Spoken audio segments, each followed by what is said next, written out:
નમસ્કાર મિત્રો, સ્વાગત છે તમારું HNGU સ્ટડી પોઈન્ટ યુટ્યુબ ચેનલના એક નવા વિડીયોમાં. મિત્રો, આજના આ વિડીયોની અંદર આપણે જીપીએસસી દ્વારા જે ક્લાસ 1-2ની ભરતી બહાર પાડવામાં આવી છે એની અંદર સંમતિપત્રક અને એની સંમતિ ડિપોઝિટ કઈ રીતે ભરવી એના વિશે વાત કરવાના છે. જીપીએસસી દ્વારા જે આ ભરતી બહાર પાડવામાં આવી છે એની અંદર ફોર્મ છે એ અલગ રીતે ભરવાનું છે અને એના પછી તમારે જે છે એ સંમતિપત્રક અને સંમતિ ડિપોઝિટ જે છે એ ભરવાની છે. જો તમે આ પરીક્ષા આપવા માટે જશો તો તમે જે સંમતિ ડિપોઝિટ ભરો છો એ તમારા અકાઉન્ટની અંદર પાછી આવી જશે, પરંતુ જો તમે પરીક્ષા આપવા માટે જશો નહીં તો તમારી એ ડિપોઝિટ જે છે એ જપ્ત થઈ જશે. તો આજના આ વિડીયોની અંદર આપણે જોઈશું કે તમારે સંમતિ પત્રક અને સંમતિ ડિપોઝિટ જે છે એ કઈ રીતે ભરવાની છે. તો તમે પહેલાં એ જોઈ લો, જીપીએસસી દ્વારા જે ક્લાસ 1-2ની ભરતીની જાહેરાત કરવામાં આવી છે એના માટે સંમતિ પત્રક અને કન્સર્ન ડિપોઝિટ જો તમે નહીં ભરો તો પરીક્ષા આપી શકશો નહીં. જે તાલુકા વિકાસ અધિકારી, મામલતદાર, રાજ્ય વેરા અધિકારી, સેક્શન અધિકારી વગેરે જેવી ક્લાસ 1-2ની જે છે એ ભરતી બહાર પાડવામાં આવેલી છે.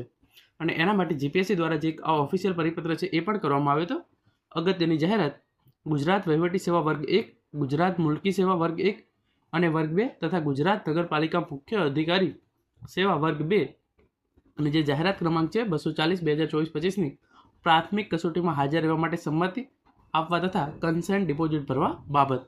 અને એની અંદર કમ્પ્લેટ આપણે વાંચી લઈએ તો તમે જુઓ, જે આ જગ્યા બહાર પાડવામાં આવી છે એની અંદર 20/4/2025ના રોજ જે એની પ્રિલિમિનરી એક્ઝામ છે એ યોજાનાર છે. તો એ એક્ઝામની અંદર હાજર રહેવા માટે તમારે સંમતિપત્રક અને કન્સેન્ટ ડિપોઝિટ જે છે એ તારીખ 7/3/2025થી 24/3/2025 સવારે 10 વાગ્યા સુધીમાં અચૂક ભરવાની છે. જો તમે ફોર્મ ભરી દીધેલું હશે પરંતુ તમે સંમતિ અને સંમતિ જે છે એ ડિપોઝિટ નહીં ભરી હોય તો પણ તમે જે છે એ પરીક્ષા આપી શકશો નહીં.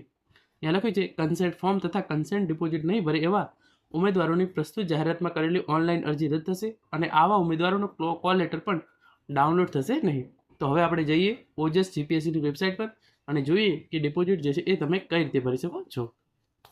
પરીક્ષા આપવા માટે સંમતિ પત્રક અને સંમતિ ડિપોઝિટ ભરવા માટે તમારે ગૂગલ ક્રોમ અથવા તો ગૂગલની અંદર જઈને લખવાનું છે જીપીએસસી ઓજસ અપ્લાય. તમે જેવું આ લખશો તો એની જે આ જીપીએસસીની ઓજસ વેબસાઇટ છે એ તમારા સામે આ રીતે ખુલી જશે.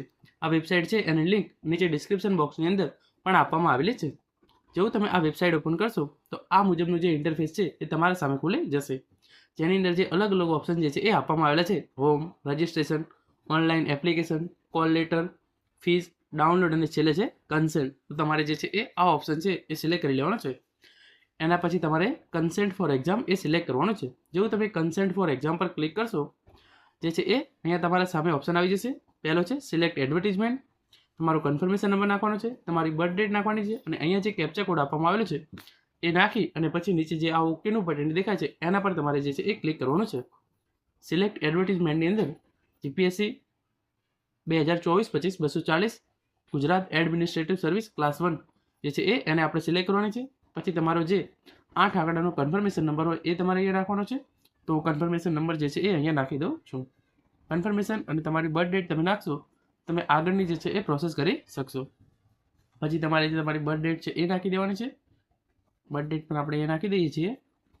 બર્થ ડેટ નાખ્યા પછી જે અહીંયા કેપ્ચા કોડ આપવામાં આવેલું છે એ નાખવાનું છે અને પછી જે આ ઓકેનું બટન દેખાય છે એના પર ક્લિક કરી દેવાનું છે. જેવું તમે ઓકેના બટન પર ક્લિક કરશો તમારી તમામ વિગતો જે છે એ તમારા સામે આવી જશે, જેની અંદર નામ, બર્થ ડેટ, કાસ્ટ અને પછી અહીંયા જે છે એ તમારે આ સંમતિપત્રક જે છે એ ભરવાનું છે. આ તમામ વિગતો તમારે એકવાર વાંચી લેવાની છે. એના પછી તમારે જે છે એ અહીંયા જે આ બોક્સ દેખાય છે એની અંદર ક્લિક કરી અને I agree and pay consent deposit એના પર જે છે એ ક્લિક કરવાનું છે. એટલે કે તમે સંમતિ આપી દીધી છે અને હવે તમારે સંમતિ ડિપોઝિટ જે છે એ ભરવાની છે. તમારે 400 રૂપિયા જે છે એ ડિપોઝિટ ભરવાની છે. જો તમે પરીક્ષા આપવા માટે જશો તો તમારી આ ડિપોઝિટ જે છે એ તમને પરત મળી જશે. તો અહીંયા આપણે નીચે જવાનું છે. નીચે જઈ અને પે કન્સેન્ટ ડિપોઝિટ એના પર ક્લિક કરી અને તમારી જે છે એ ડિપોઝિટ ભરવાની કાર્યવાહી જે છે એ તમારે આગળ કરવાની છે. આ રીતે તમારે જે છે એ અહીંયાથી પેમેન્ટ ગેટવે છે એ ખુલી જશે.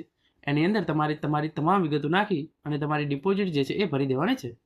તમે અલગ અલગ ઓપ્શનથી તમારી જે છે એ ફી ભરી શકો છો. અહીં આપણને ઇન્ફોર્મેશન આપવામાં આવેલી છે. સિલેક્ટ પેમેન્ટ મેથડની અંદર તમે યુપીઆઈ દ્વારા અથવા તો બીજી કોઈ પણ એપ દ્વારા અથવા તો તમારા ડેબિટ કાર્ડ દ્વારા તમે જે છે એ આ ફી જે છે એ ભરી શકો છો. તો અહીંયા ફી કઈ રીતે ભરવી એ તમને સૌને ખબર હશે, તો એ હું પ્રેક્ટિકલ કરીને બતાવતો નથી, પરંતુ આ રીતે તમે તમારી જે છે એ સંમતિપત્રક અને સંમતિ ડિપોઝિટ જે છે એ ભરી શકો છો. તમે ખાલી એકલું ફોર્મ ભરેલું હશે તો તમને પરીક્ષા આપવામાં આવશે નહીં.